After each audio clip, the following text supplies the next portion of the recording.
Halo teman-teman, Assalamualaikum warahmatullahi wabarakatuh.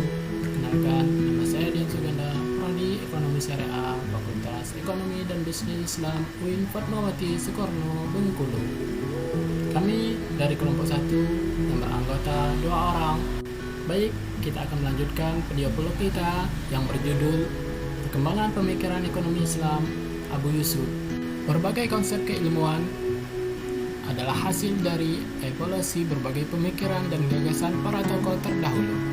Begitupun ilmu ekonomi yang sangat maju di barat adalah hasil dari perkembangan dari masa ke masa, baik zaman pra-Islam hingga zaman modern yang kita rasakan pada sekarang ini. Ada suatu zaman di mana keilmuan dalam ekonomi dalam dunia Islam mengalami puncak kejayaannya, termasuk di dalamnya ada ilmu ekonomi. Salah satu ilmuwan Islam yang berkontribusi besar dalam bidang ekonomi adalah Ya'qub bin Ibrahim bin Sa'ad bin Husain al-Ansar, atau yang akrab dipanggil Abu Yusuf. Abu Yusuf, agar pembahasan lebih efektif, Abu Yusuf adalah seorang ilmuwan di era Daulah monumental. Abu Yusuf dalam bidang ekonomi adalah Al-Kharaj atau buku tentang perpajakan. Kitab ini mengulas tentang berbagai macam sumber pendapatan negara dan bagaimana cara mengumpulkan serta pendistribusiannya. Setiap pendapatan yang diperoleh diperhitungkan sesuai dengan syariat Islam karena beliau merupakan seorang ahli fikih yang ternama. Abu Yusuf memandang bahwa tugas utama penguasa adalah mewujudkan dan menjamin kesejahteraan rakyatnya. Beliau menekankan pentingnya memenuhi kebutuhan rakyat dan mengembangkan berbagai macam pembangunan untuk kepentingan bersama. Yusuf tentang kharaj atau perpajakan. Penentuan tarif pajak menurut Abu Yusuf. Perpajakan adalah pemikiran utama Abu Yusuf dalam kitab Al-Kharaj. Abu Yusuf menerapkan beberapa prinsip terkait dengan kesanggupan membayar, pemberian waktu yang longgar, serta pembuatan keputusan terkait administrasi pajak secara terpusat. Abu Yusuf beranggapan bahwa tarif pajak dengan sistem usaha sudah tidak relevan lagi di zamannya, karena pada saat itu ada beberapa area yang memiliki kondisi yang kurang subur dan tidak tergarap bertahun-tahun. Administrasi perpajakan. Abu Yusuf membuat sistem administrasi dalam pemungutan pajak modern. Beliau menolak praktek takbil, di mana penduduk lokal mengajukan diri kepada khalifah untuk memungut atau mengumpulkan pajak dari daerahnya masing-masing. Selanjutnya, Abu Yusuf membuat departemen khusus profesional yang bertugas untuk memungut pajak dari masyarakat.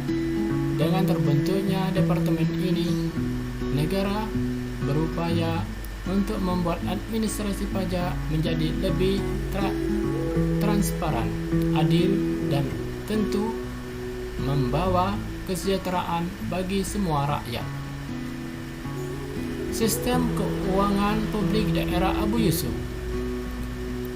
Menurut Abu Yusuf, penerimaan negara dalam konsep negara Islam berasal dari 3 hal, antara lain ghanimah, sadaqah, dan ijizah, dan kharaj. Penerimaan tersebut memiliki aturan masing-masing dalam penarikannya sehingga bisa efisien dalam memenuhi kebutuhan negara. Assalamualaikum warahmatullahi wabarakatuh. Perkenalkan, nama saya Danika Anggriawan dari kelas Ekonomi Syariah 5C yang akan menyampaikan materi untuk memenuhi tugas sejarah pemikiran ekonomi Islam. Ghanimah. Ghanimah adalah harta yang didapatkan oleh kaum muslim terhadap kaum kafir ketika terjadi peperangan. Harta ini meliputi banyak hal, antara lain perhiasan, senjata, barang dagangan, dan lain-lain. Abu Yusuf memandang pendapatan berupa ghanimah ini menjadi salah satu pemasukan yang penting bagi negara. Hal ini terjadi sebab saat itu sedang terjadi ekspansi wilayah walaupun sudah tidak terlalu masif lagi. Karena sifatnya yang tidak rutin, maka harta ghanimah ini dimasukkan dalam kategori pendapatan tidak tetap. Abu Yusuf menambahkan bahwa pembagian harta ghanimah ini harus berlandaskan Al-Quran, surat Al-Anfal ayat 41 yang artinya, "Ketahuilah, sesungguhnya apa saja yang dapat kamu peroleh bagi rampasan perang, maka sesungguhnya 1/5 untuk Allah, Rasul, kerabat dan anak-anak yatim, orang-orang miskin, dan ibnu sabil."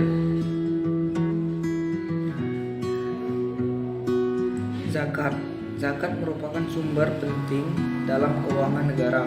Di antara beberapa objek penting yang menjadi perhatian negara antara lain zakat pertanian. Besar pembayaran zakat pertanian adalah sebesar 10% dan 5% tergantung jenis tanah dan irigasinya.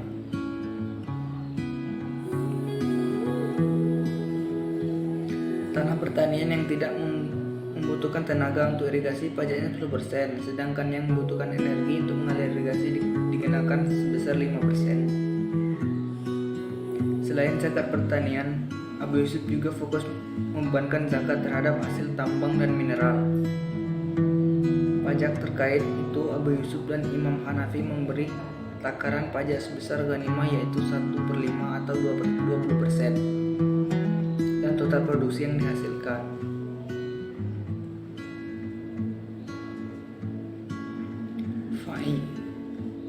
Fai adalah harta yang diperoleh kaum muslim dari kaum kafir tanpa peperangan. Di antara harta itu meliputi haraj dari tanah, jizyah individu, dan usyir dari perdagangan. Semua harta fai tersebut menjadi hak kaum muslim dan digunakan untuk kemaslahatan bersama serta dimasukkan ke kas Baitul Mal. Fai ini dikategorikan sebagai pendapatan negara dan bisa dimanfaatkan sebagaimana mestinya guna menciptakan masyarakat adil sejahtera.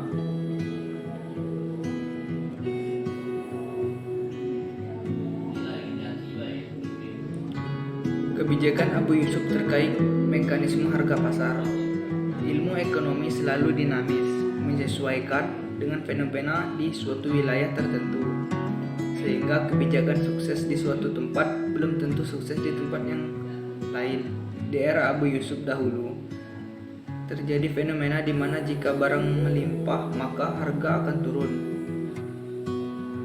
Sebaliknya, jika terjadi kelangkaan maka harga akan melambung tinggi. Namun Abu Yusuf secara tegas membantah anggapan umum ini. Beliau beralasan bahwa tidak selamanya jika barang melimpah maka harga akan turun, dan jika terjadi kelangkaan maka harga akan naik. Terkait hal ini, Abu Yusuf beranggapan bahwa ada beberapa variabel yang menentukan harga di pasar, bukan hanya sekedar dipengaruhi oleh faktor permintaan pasar. Namun Abu Yusuf tidak menjelaskan secara rinci variabel-variabel tersebut.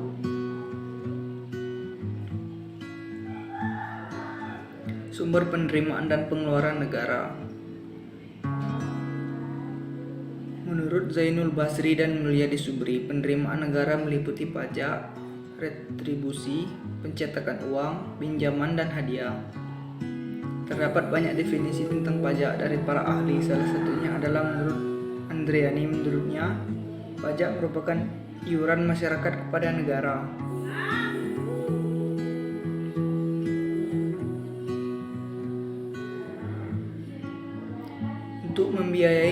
pengeluaran umum terkait tugas negara dan menjalankan pemerintahan. Sedangkan pengeluaran pemerintah atau negara secara umum dapat dibagi ke dalam beberapa kelompok. 1. Pengeluaran investasi dengan tujuan kesejahteraan dan kemakmuran masyarakat atau kemakmuran rakyat. 2. Pengeluaran yang langsung memberikan kesejahteraan dan kemakmuran masyarakat. 3. Pengeluaran untuk strategi penghematan pengeluaran di masa mendatang. 4. Pengeluaran untuk menyediakan kesempatan kerja dan meningkatkan daya beli masyarakat.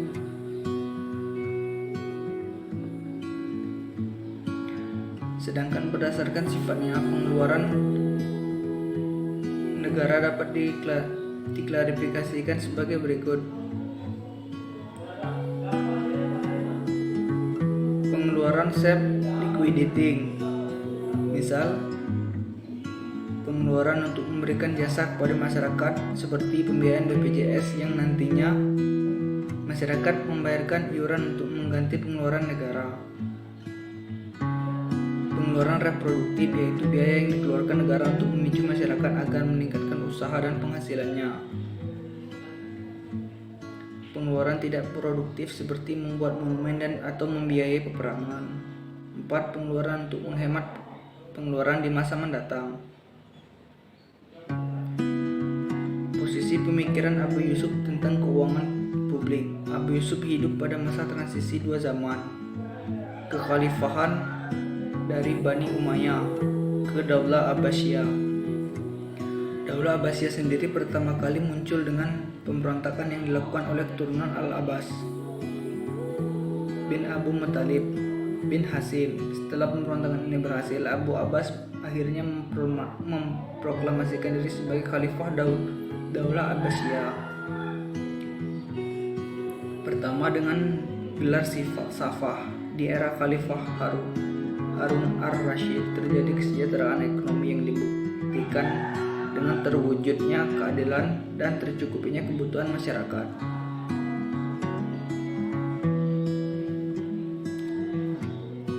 Pemikiran Abu Yusuf dan relevansi terhadap kebijakan keuangan publik Indonesia. Dalam kitab Al-Kharaj, Abu Yusuf menguraikan bahwa salah satu pendapatan negara adalah lewat usyir. Usyir merupakan biaya yang diambil dari barang dagangan kebijakan yang berupa perdagangan yang masuk ke wilayah negara muslim di Indonesia sendiri. Pemerintah menamai kebijakan yang serupa usyir dengan biaya cukai.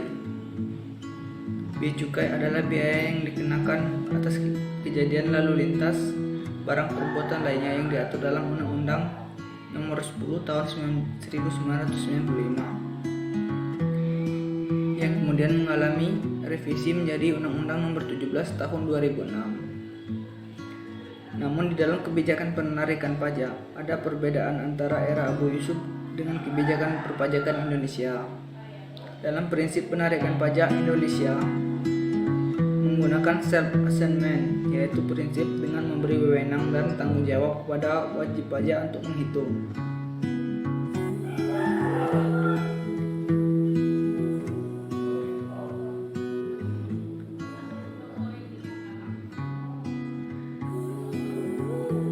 Di dalam prinsip penarikan pajak Indonesia menggunakan self-assessment, yaitu prinsip dengan memberi wewenang dan tanggung jawab kepada wajib pajak untuk menghitung, membayar serta melaporkan sendiri kisaran pajak yang harus dibayar, sehingga seringkali jumlah pajak yang harus dibayarkan bisa disiasati oleh wajib pajak dan penerima pajak.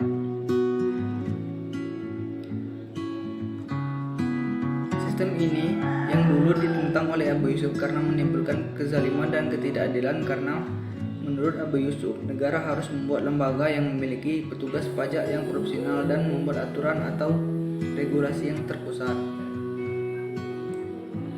Dalam prinsip kegiatan ekonomi efektif dan efisien menjadi landasan pokok, artinya negara harus mampu mempertanggungjawabkan dana yang masuk ke negara dengan prinsip tersebut.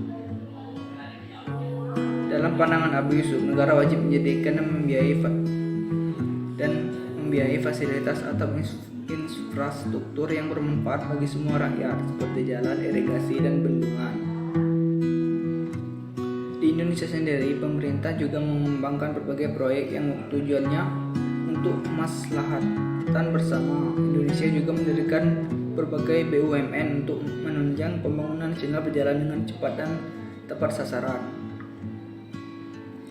Yang terakhir adalah kesimpulan.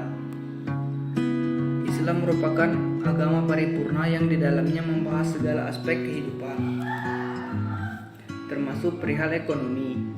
Ilmu ekonomi sendiri pernah mencapai puncak kejayaan di era Daulah Abbasiyah abad 8 yang saat itu dipimpin oleh Khalifah Harun al-Rashid dan didampingi ulama besar bernama Abu Yusuf.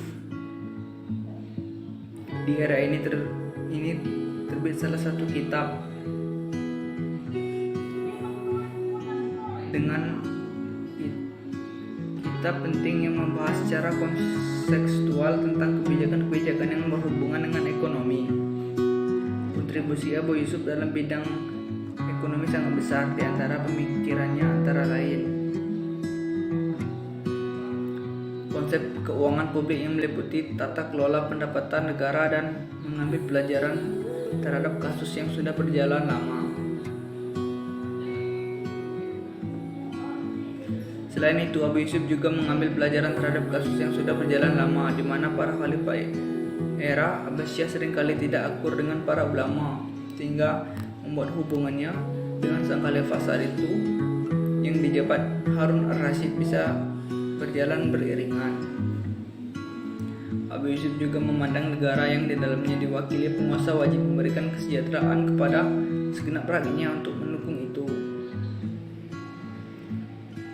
Abu Yusuf memberikan rekomendasi kebijakan antara lain memperbaiki sistem perpajakan menjadi lebih transparan dan adil, mengklarifikasi berbagai sumber yang bisa menjadi pendapatan negara, serta menyerahkan pembentukan harga barang di pasar lewat mekanisme permintaan dan penawaran secara utuh. Di Indonesia sendiri, pemerintah menerapkan kebijakan keuangan publik yang serupa di era Abu Yusuf, misalnya bea cukai yang serupa dengan usir di era Abu Yusuf dengan landasan hukum Undang-Undang Nomor 10 Tahun 1995 yang kemudian mengalami revisi menjadi Undang-Undang Nomor 17 Tahun 2006. Sistem ini yang dulu ditentang oleh Abu Yusuf karena menimbulkan kezaliman dan ketidakadilan. Selain itu, pemerintah Indonesia juga mengembangkan berbagai proyek yang tujuan untuk kemaslahatan bersama, yaitu dengan mendirikan BUMN untuk menunjang pembangunan nasional dan berjalan dengan cepat dan tepat sasaran. Sekian materi dari saya ucapkan terima kasih. Wassalamualaikum warahmatullahi wabarakatuh.